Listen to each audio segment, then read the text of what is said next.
Beleza, vamos lá. Então, a gente já viu sobre a estrutura se e a estrutura para. Vamos continuar com a próxima estrutura de repetição, que é o enquanto. Vamos lá. O enquanto é basicamente a mesma coisa que o para, ele vai servir para a mesma coisa, só que como já foi explicado, o para a gente vai utilizar quando a gente sabe quantas vezes o loop ocorre. É assim que a gente vai utilizar o para. A gente sabe quantas vezes esse loop vai ocorrer.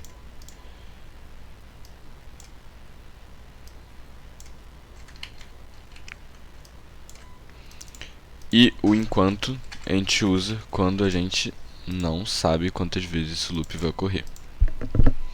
Ou seja, a gente já mostrou no para, por exemplo, que acontece. Digite 10 números e escreva o número essas 10 vezes. Isso é uma repetição. Você vai digitar o número e vai escrever esse número na tela. Então, você sabe que são 10 vezes, é de 1 até 10. Então você vai utilizar o para porque você sabe quantas vezes o loop ocorre. Mas às vezes você vai fazer um loop que você não sabe quantas vezes ele ocorre. E vamos usar ele como exemplo agora. Nós só vamos explicar a estrutura primeiro. O enquanto, ele vai funcionar enquanto a proposição faça instruções fim enquanto. Basicamente a mesma coisa que a gente estava usando, só que eu vou mostrar também que o enquanto ele é mais parecido ainda que outra coisa do que com o para. Ele é muito parecido com o se. Isso aqui é uma proposição. Então, basicamente você entende aqui, ó, que o finalizador, fim enquanto, fim se, enquanto, o que começa aqui o enquanto e o se, proposição, instrução, e o então no lugar do faça. É basicamente a mesma coisa. Qual é a diferença do se pro enquanto? O se a proposição for verdadeira, essa instrução vai acontecer e pronto. A única diferença é que por enquanto, se a proposição for verdadeira, essa instrução aqui vai acontecer até que a proposição fique falsa. Então é um se que vai acontecer várias vezes. Entendeu? Então, beleza. Você vai usar da mesma maneira que você vai usar o se, só que o que está ali vai acontecer até a proposição passar a ser falsa. Então vamos lá. Vamos usar um exemplo aqui. Algoritmo enquanto faça. Vamos lá.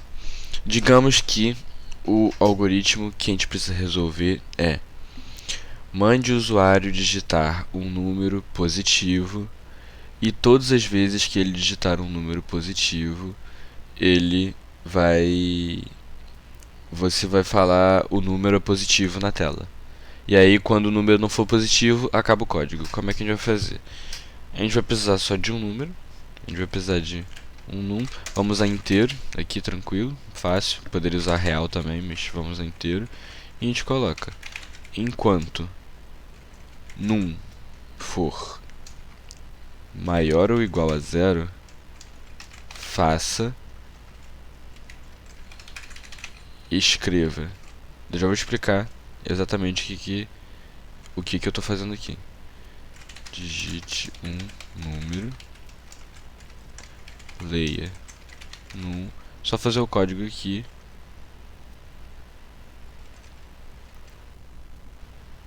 Só fazer o código aqui e tá tranquilo.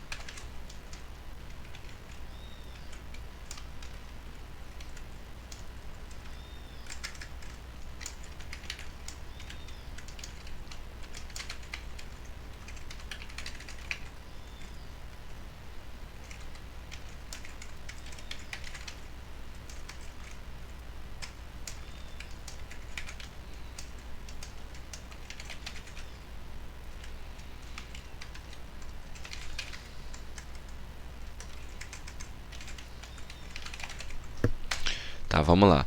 Digite um número 10. O número 10 é positivo. Digite um número 2 é positivo. 10, 10. Beleza. 0. 0 positivo. Menos 4. Não fala nada, beleza. O nosso código está acontecendo do jeito que a gente queria. Beleza. O que eu estou fazendo nesse código aqui? Agora vamos explicar ele por partes. O que eu falei, o que eu dei de exemplo, a gente já conseguiu resolver. Vamos explicar ele por partes. Vamos lá. Eu tenho minha variável de entrada, que é o meu número, e eu também vou utilizar ela como variável de saída. Então, beleza. Eu vou usar uma variável só, já que eu não preciso de mais coisa aqui. Primeiramente, o que eu tenho que fazer? O meu programa, ele só vai rodar enquanto o número que eu estou digitando ele for positivo. Como o número começa em 0, como a minha variável número, quando eu não dou valor para ela, ela começa em 0. Por exemplo, aqui ó, aqui ela não tem valor nenhum, não digitei nada, ela está em 0.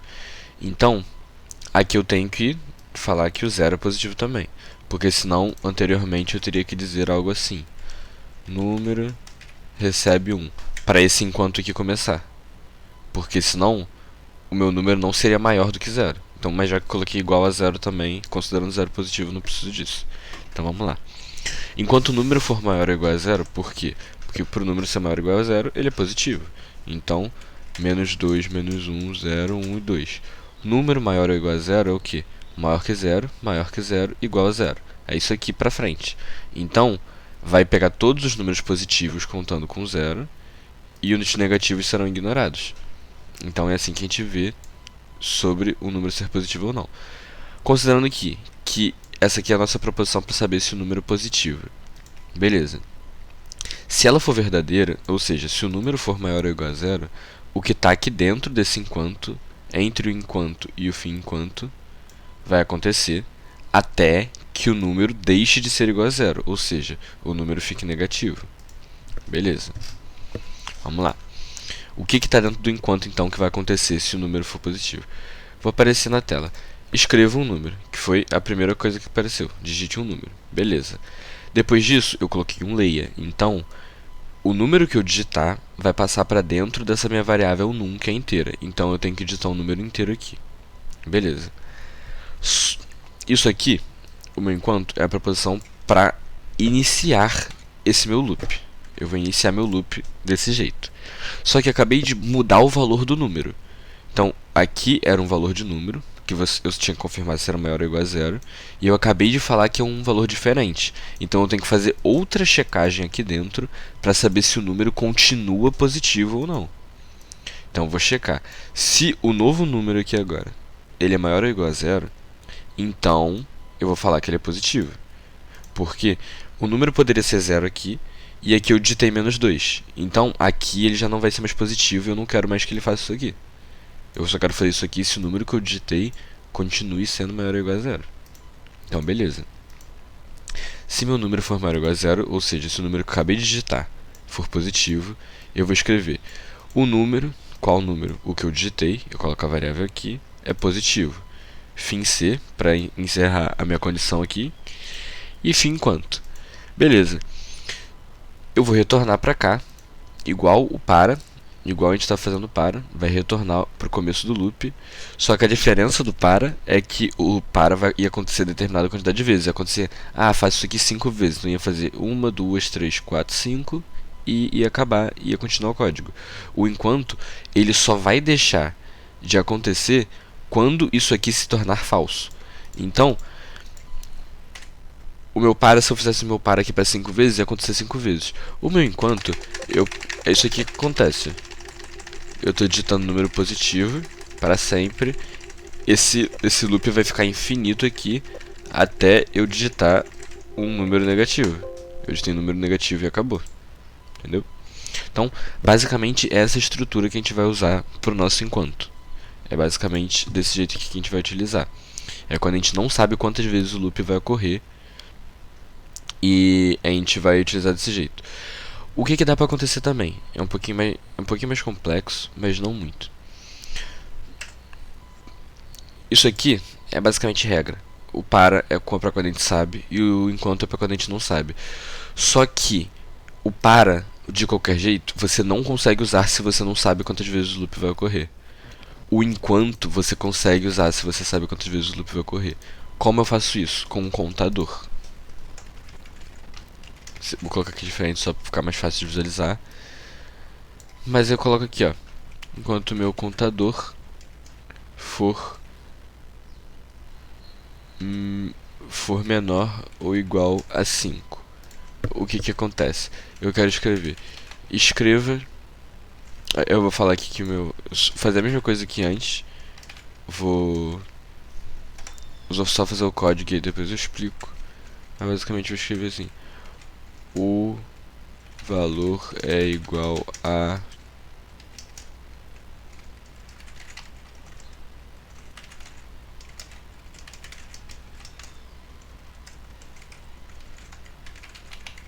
já tinha lá embaixo, eu não vi.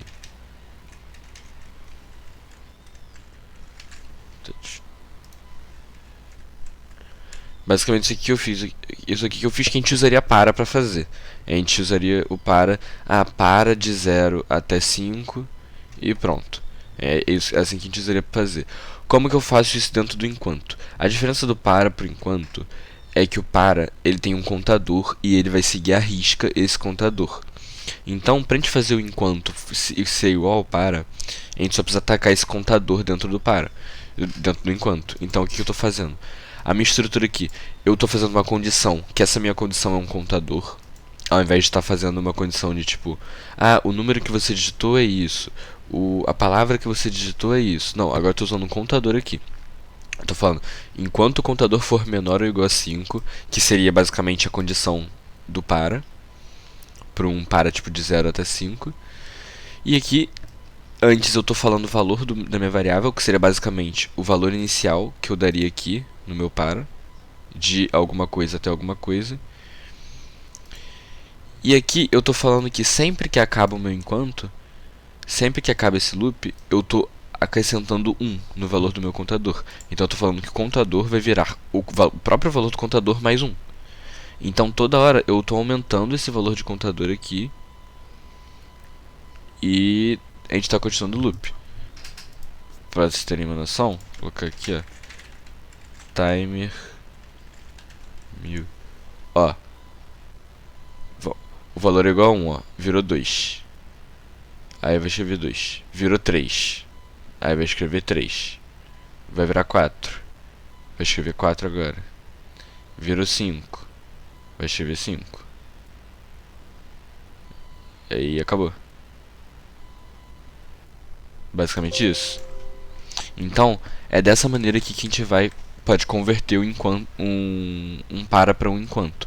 Só que não é recomendado. Se você sabe exatamente quantas vezes algo vai acontecer, é melhor você usar o para do que usar o enquanto para poder ficar bem definido e até outra pessoa que for ler o seu código, ela não precisa checar o seu enquanto e falar assim, deixa eu ver se esse enquanto aqui a pessoa sabe quantas vezes vai acontecer. Não, a pessoa bate o olho e vai falar assim, ele está usando um para, então é um determinado número de vezes. Isso é importante também para se você estiver trabalhando em conjunto, entendeu?